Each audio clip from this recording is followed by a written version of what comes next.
Okay, I'm here with Paul from Mode 7. We're going to be talking a little bit about Frozen Synapse 2.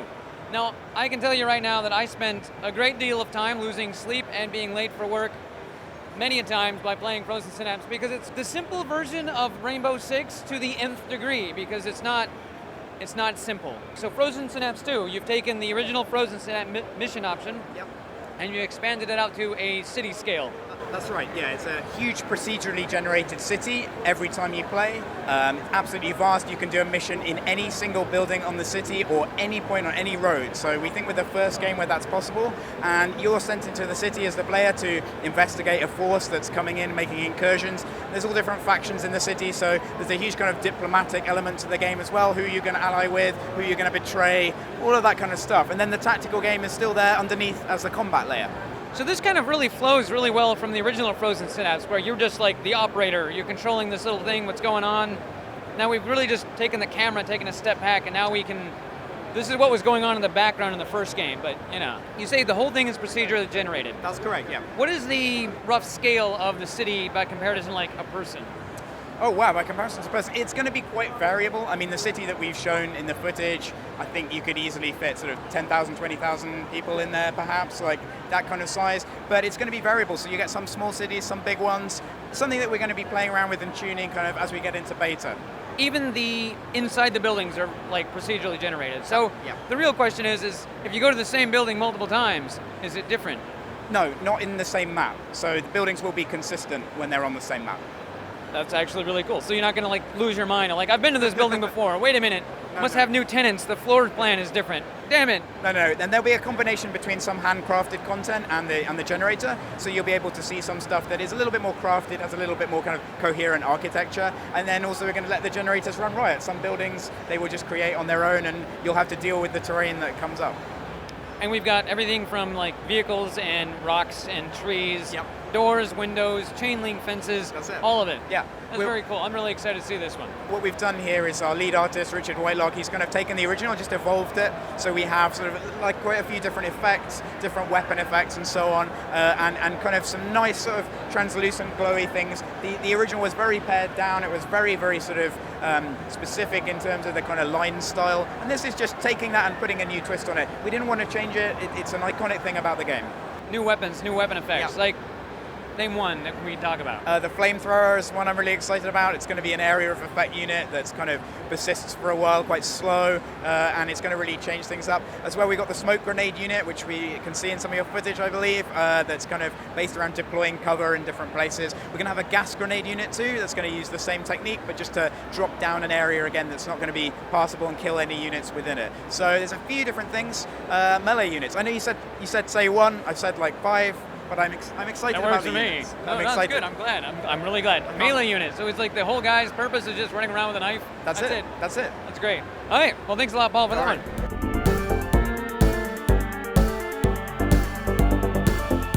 Hi, we're here with Neil at Giant Enemy Crab. We're checking out Due Process. All right. What's going on in this game? I can't figure out what type of game this is. There's 3 different screens. I'm seeing all sorts of different game styles. Some things that look like door kickers or Frozen Synapse, some stuff that looks like Super Hot, some stuff that looks like Arma, some stuff that... What is this game? So it is a first-person tactical shooter that is heavily focused on teamwork and communication. It's very similar to games like Arma, Counter-Strike, and Rainbow Six. The basic premise is you start with your team looking at a top-down view of a map, and you get to plan out how you're going to attack or defend this room. You have a lot of cool items to work with, like flashbang grenades, door charges, riot shields, all to try and figure out how to break in. And as a defender, you kind of try to predict how they're going to attack and position yourself appropriately to thwart their attempts. Now, while you're planning things out, are you actually committing yourself to move this way, or...? You very much play it like Counter-Strike. What the drawing does is that it allows you to coordinate with your teammates. It also puts lines on the floor when you actually go to play the first-person shooter element of the game, and that really helps you get things done in sync, right? Like, so you have to be able to tell your partner, you kick the door, I'll throw the grenade so that you can execute quickly and efficiently. There's not a lot of games that allow you to, other than like Ghost Recon or Rainbow Six, that allow you to sit down and actually plan this on this deep of a level.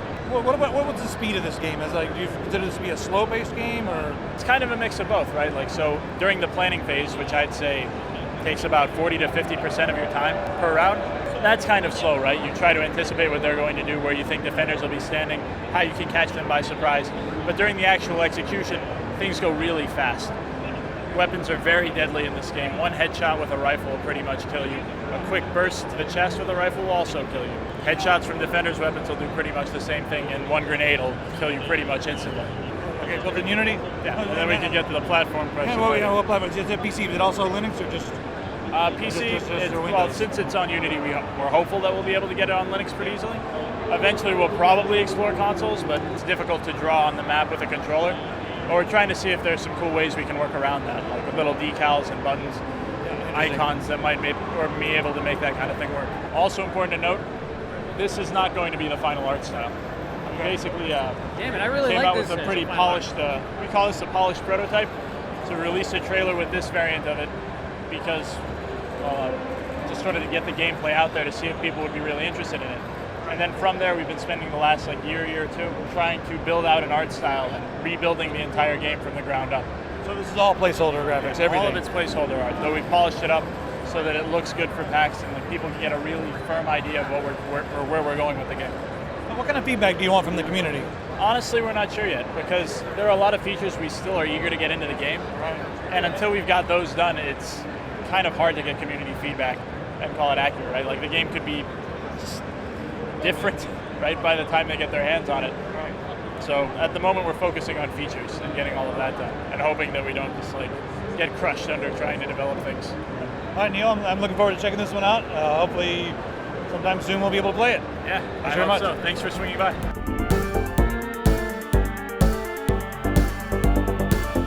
Astroneer, and this is Paul. Paul, what is Astroneer?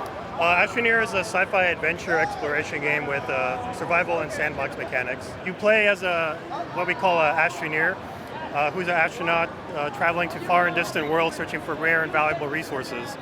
And the game is highly procedural in nature. No two worlds will ever be the same. The worlds are fully spherical and fully deformable. And in the game, you essentially have to survive against the elements and eventually set up a base where you can thrive and extract more resources. So the game loop is essentially, you go out and explore, you find resources, you bring them back to the base, and you use those resources to craft bigger equipment, bigger vehicles, so you can go further and bring back even harder to find resources back to the base to craft more things, and eventually fly to other planets. Right now, it's all PvE. All the hazards are environmental in nature. Just like real-life space travel, even without aliens, space travel is very dangerous, and exploring is very dangerous. So since every world is unique, no two worlds will ever be the same, and each one will throw different hazards and challenges at the players. So the players are going to have to use the sandbox mechanics to solve problems and essentially make up their own adventures. All right, okay, what's the most ridiculous thing that's ever happened to you while playing this game? Oh, me? Getting out of the spaceship mid-flight between planets, that's pretty terrifying.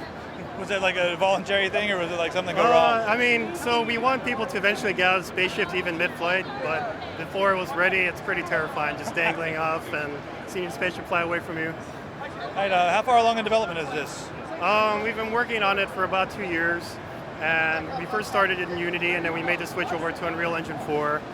And we're targeting around early fall of this year to launch on Steam Early Access. All right, let's get nerdy for a second, because we have a lot of developers in our audience. The switch from Unity to the Unreal Engine, first off, why?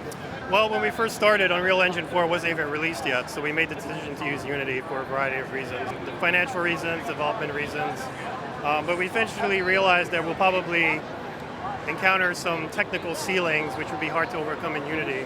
And once the Unreal Engine became available, we decided to bite the bullet and essentially port the game over to Unreal Engine 4, and we've been developing on that ever since. How difficult was it to move your assets between the two engines? It took a few months, but we saw it as an opportunity to essentially port over the things we thought were successful in the Unity build and to essentially jettison what we thought wasn't working.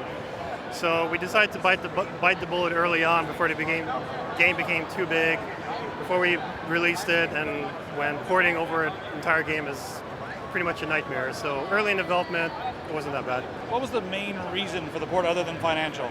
Well, with Unreal Engine, we get access to all the source architecture, so the engineers can go in and really optimize the engine.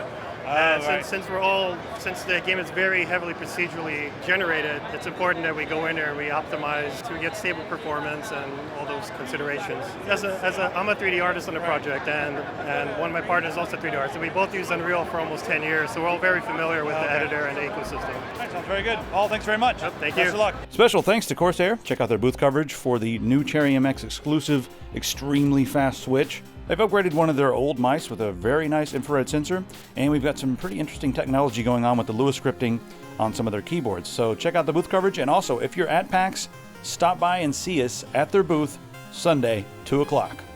Be there or be a dodecahedron.